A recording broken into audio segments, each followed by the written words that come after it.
Okay. Mary Rust, thank you so much for being on the Get Foxy show. I really appreciate it. Terry, it's my pleasure. I'm so glad you asked me to join you today. Well, right off the bat, please, would you tell us your story? My story. I would be happy to share my story, Terry. Um, it never ceases to amaze me how so many people have these stories that unless you physically ask them to share, you would never know some of the trials and tribulations that they've been through. And it blows me away to hear what people have been through in their lives. And really, crisis is one of those things that we can grow and learn so much more than if we stay in the middle of the road, or we're always happy, or we're always having things go our way. And it's so important, I think, for people to share their stories so that we can learn and grow from each other, because life is something else. You never know what's going to come around the corner. I hear you there. Yeah, absolutely. So thank you very much, Sherry, for giving me the opportunity and space to share a little bit about kind of what my life's been. I've had a lot of ups and downs, and I've lived everywhere in between. Back out of high school, I ended up going into fitness competitions and took it to a level where in 1999, I ended up winning the Fitness Olympia, which is very much like the Super Bowl in the bodybuilding and fitness arena. I was able to travel the world, meet tons and tons of people, train people, motivate people, and I absolutely loved it. It really was my passion. So grateful I was able to do that. But right after the Fitness Olympia, one of my other dreams was to be a mother. And I ended up getting pregnant with my first child right after the Olympia.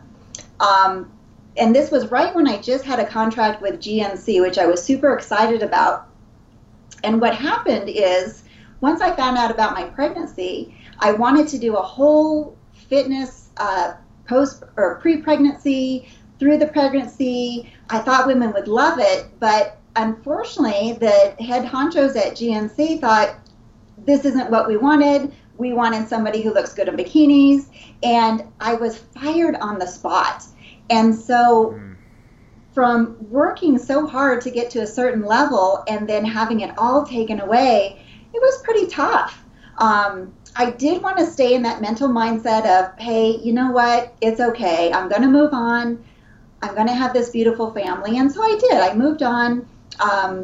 Life was pretty good. I ended up having a little boy, then I had a little girl. And about 4 years after, my husband's company went through a major, major downturn. And we ended up losing the business. I had 2 children, one in kindergarten. My little daughter was she was just 4 at the time.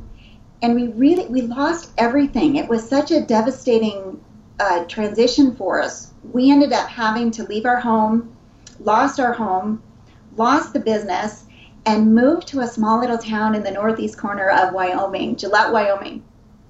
Moved away from friends and family that I was close to all of my life, and had to start all over. We were basically had a negative bank account, living off of credit cards, and trying to start a new life in a small little town. Tough situation. But again, I've always had that mental mindset, or been taught what you think you can do. And I kept reminding myself, okay, Mary, I have a roof over my head. I have a beautiful family. I still have my health. Let's just buckle down and continue to move through. About 2 weeks later, I was diagnosed with breast cancer. And I just, it was the time that I thought, what more could possibly happen? I was hoping I had my health, and then I get a devastating blow like that. I was really at the bottom of the bucket, to say the least. And honestly, looking back, it was probably the best thing that could have ever happened to me, because it brought me to a place that nothing that I thought mattered at the time, all the little stresses in life, all of the things that I was worried about, all of a sudden didn't matter because I didn't know if I was going to live or die with this situation. But it broke my psyche down enough to get incredibly real with what was really happening in my life. The other part of my background, I know many people are faced with cancer. And whether it's yourself personally, whether it's a family member, it can be devastating. When I was 22, my mother was diagnosed with ovarian cancer. I was old enough to go with her through the process with the chemotherapy, radiation, the surgery.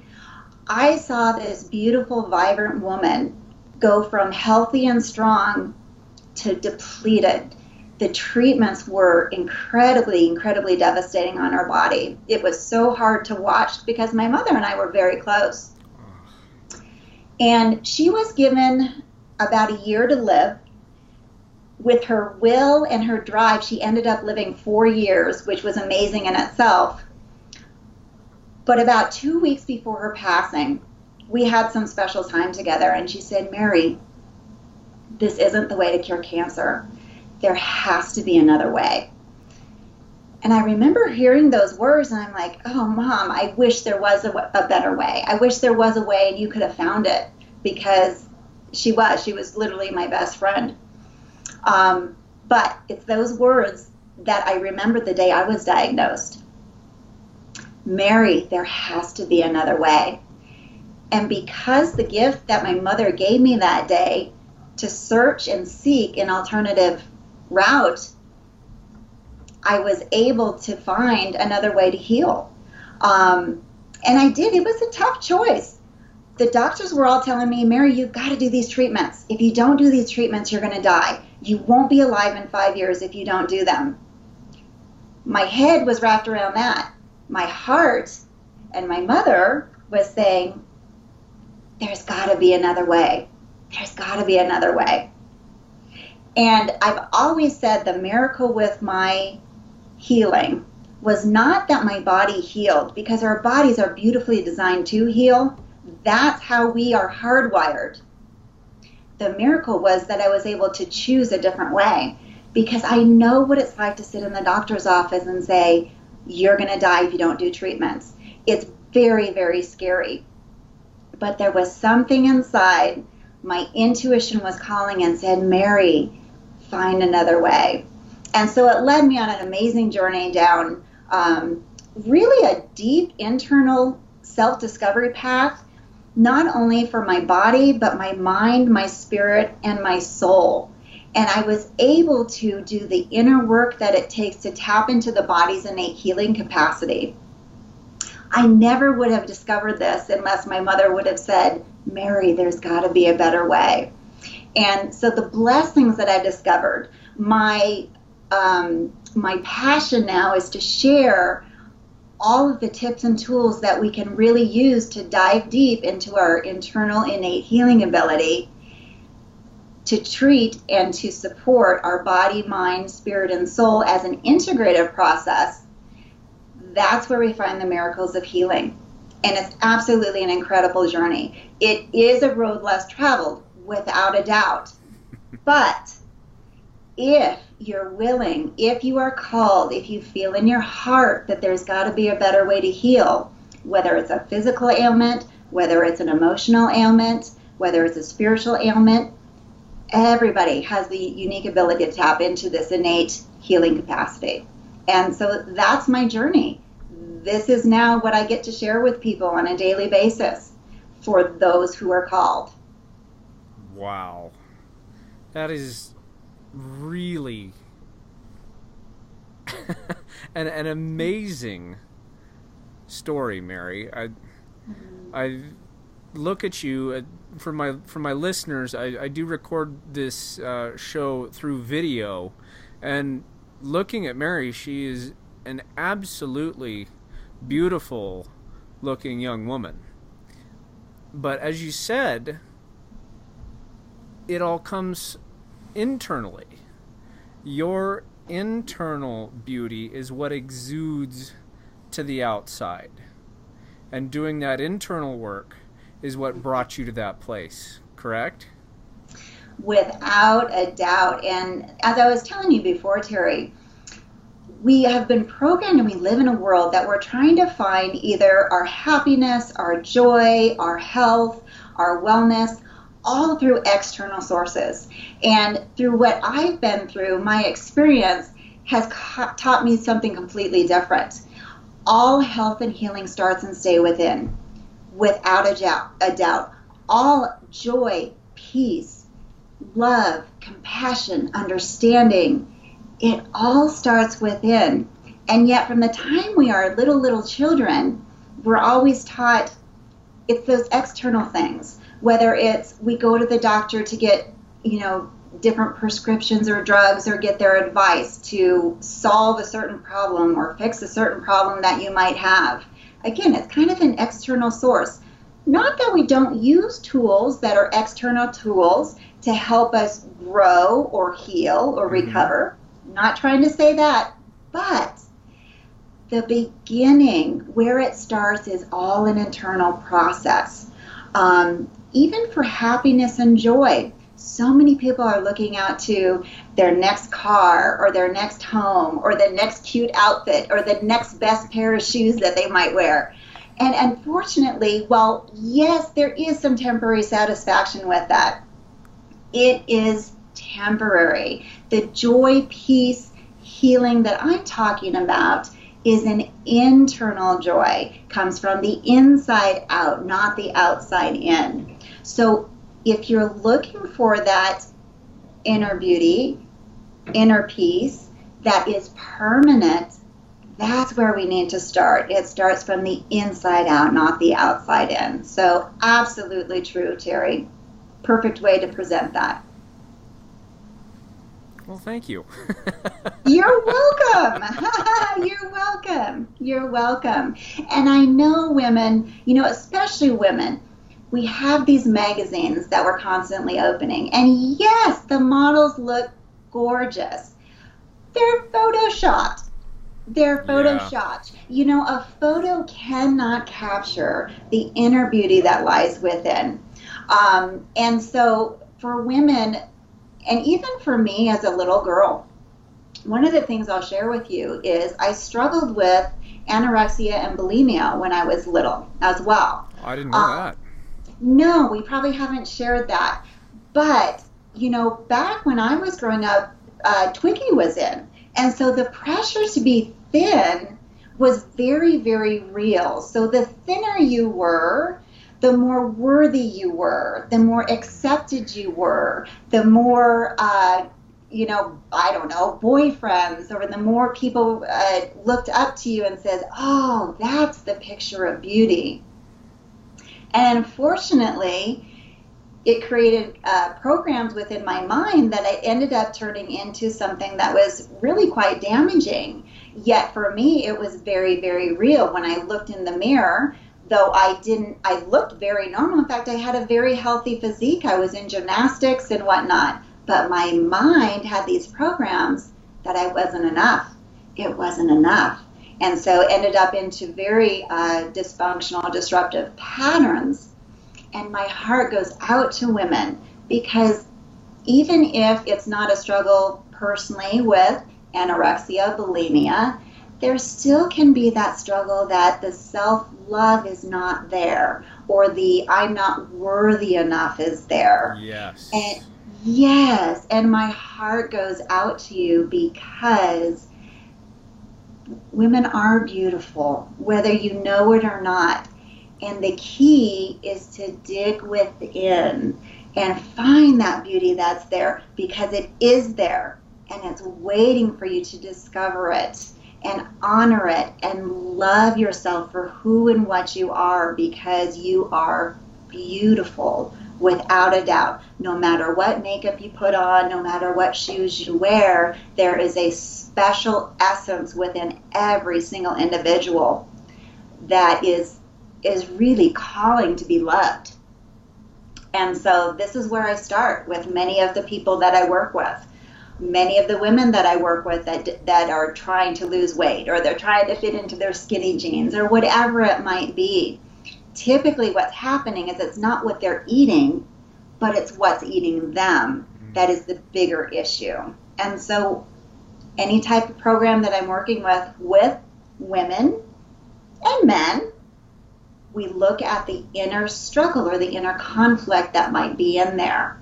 Start from there, and that's when you get long-lasting transformation. And it's a beautiful thing to watch somebody's life transform from the inside out. Yes, yes, yes. Thank you so much for sharing that, because those are the exact kind of ladies I'm hoping hear the messages that I'm trying to put out with the Get Foxy show. This show is all about helping women, and yeah, if there's guys out there too, sure. improve that relationship with their mirror, with who and what they see right there. And it's about bringing that love to self, and not in a narcissistic way, but a healthy, wholesome way that brings them healthiness, happiness in their own heart, their own body, and then they can go out there and then take that happiness and bring that to their families, to their workplace, to their business, to the world in general. And so we're bringing light. You know, you light somebody up from the inside, then they can share that with the rest of the world. And it obviously looks like that's what you're doing right here, right now, Mary. Yes. Well, thank you, Terry. It's the one thing that's contagious that you actually want to spread, right? You it's bet. Like if you get a virus or a cold, it's like those are the things we don't want to share. But that inner light and that inner beauty, oh my gosh, if you can tap into that, share it. And the thing is once you tap into it and it starts to grow, not only is it contagious, but it's automatic. It's not even something that you have to say or tell people. You can be a presence in their life that is beyond any words or understanding. And so this is the inner beauty that I know you're trying to tap into, as well as what I do with the work that I perform as well. So yeah. Absolutely, Terry. Yeah, that inner beauty is what I refer to as being foxy, and that's why I call it the Get Foxy show. Yes, absolutely. Yeah, that's great. So who, Mary, in your world would you consider to be foxy? Who would I consider to be foxy? I would consider anyone who is comfortable in their own shoes, exactly how they are, is the most foxiest person in the world. It has nothing to do with their outer shell and everything to do with their heart-centered self. So that's who I would consider foxy. Can I name an individual? Yeah, give me some specific examples. Well, I really don't have any specific examples because I don't really look at somebody as a name, but I'll know them through their presence. Does that make sense? Yes. Yes. And to label somebody with a name is almost an injustice to that individual's soul for their being. So I would like to leave it with you'll know somebody's inner foxy by their simple presence. My mind is just blown right now. Yeah. That's fantastic. Yep, absolutely. Well, good, Terry. Is there anything else that I might be able to share as far as some new programs that my partner and I have designed that can help people tap into this inner presence and this inner beauty for themselves? Yes, Would that be okay? Please. Okay. I want to make sure that we promote the work that you're doing, because you're doing good work out there. Thank you, Terry. Thank you. So my colleague John McIntosh and myself are designing some new online workshops as well as residential retreats that people can fully embrace and experience themselves. And the program and the website that we are designing and creating, it is at the rough stages of design right now, but it's called Heart-Centered Self. And the reason we went with Heart-Centered Self is because our heart center is actually where we have our feelings and emotions. Our heart is our center, and so important to tap into this amazing energetic piece of who and what we are. So many programs out there are designed with either the ego or the mindset shifts. And we are so good at filling our mind with stuff, with books, with education, with needing to know certain things.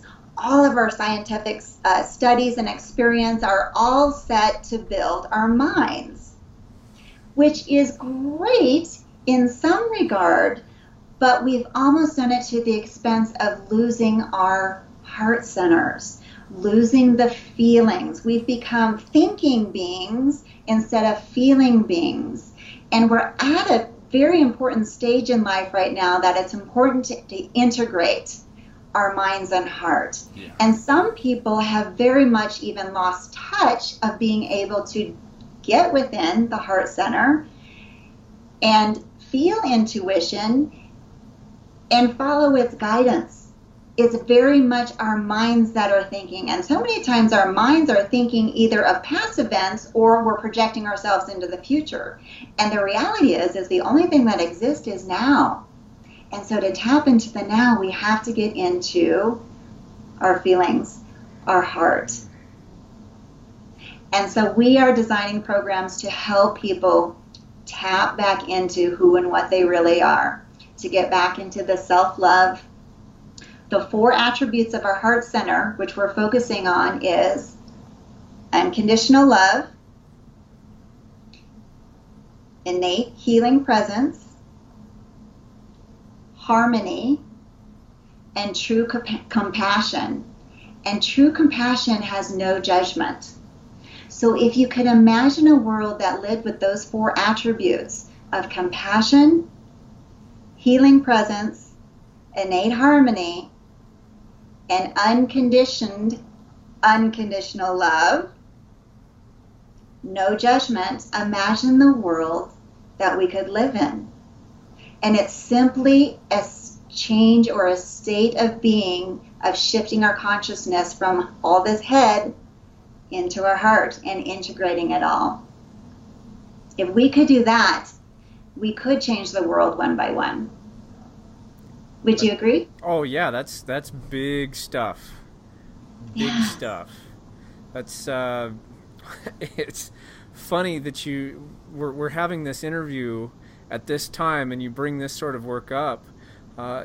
This is something that I've been doing personally within the last couple of months, is really working to get out of my head and open up more of my heart, to be more authentic, to live openly and vulnerably, and be human. To be human. Isn't that crazy? And I've often said, we are human beings. We're not human thinkings. We're not human doings. We're not human wishings. We're not human wantings. We're human beings. And our state of being is key. Yeah. Yes. So we need to get back to more of what we really are, our essence. Yes. Yes. If listeners have questions or they would like to get a hold of you for more information about your work, how do they do that, Mary? Yeah, so you can visit our website, which again, we have a temporary website up right now, but it would be www.heartcenteredself.com. And there should be links there that you can contact me directly. My email is mary@heartcenteredself.com, and I would be happy to visit with any one of your viewers or your listeners if they're more interested in some of the work that we do. Right now, with getting our programs going, John and I are offering free discovery sessions. And what that would be is a session that we would visit with you. We can talk about some of the situations in your life, some of the struggles that you have, and find ways that you can contact and connect with your true, authentic self, your heart-centered self. And we would love to assist anybody who is ready for those deeper journeys of self, because the transformation that happens from the inside out is something that can't be truly put in words. The only way to do it is to fully experience it. And I would love to walk with somebody through that journey, just as I've done. And I bet there are some folks out there that would love to take that journey with you. I've got one last question for you. Absolutely, Terry. And this is a question that I've been asking pretty much everybody on every episode. And okay. What is the one piece of advice you would have for the Vulpanistas? Those are my tribe, the followers of all things Foxy. Yes. What's the one piece of advice you would have for them about how to cultivate that inner fox and stay foxy? And stay foxy. Okay, so cultivating the inner fox. First, you have to go within. And what I mean by that is creating an area or a space that is special for you and personal to you, that you can sit with yourself in peace and quiet, potentially even getting a candle that you can represent and honor the time with self. So that is one of the first things to do. A second thing I would have them do is start to become aware of their thoughts, feelings, and discussions within their inner mind. And ask themselves, are these thoughts, questions, are these true for me?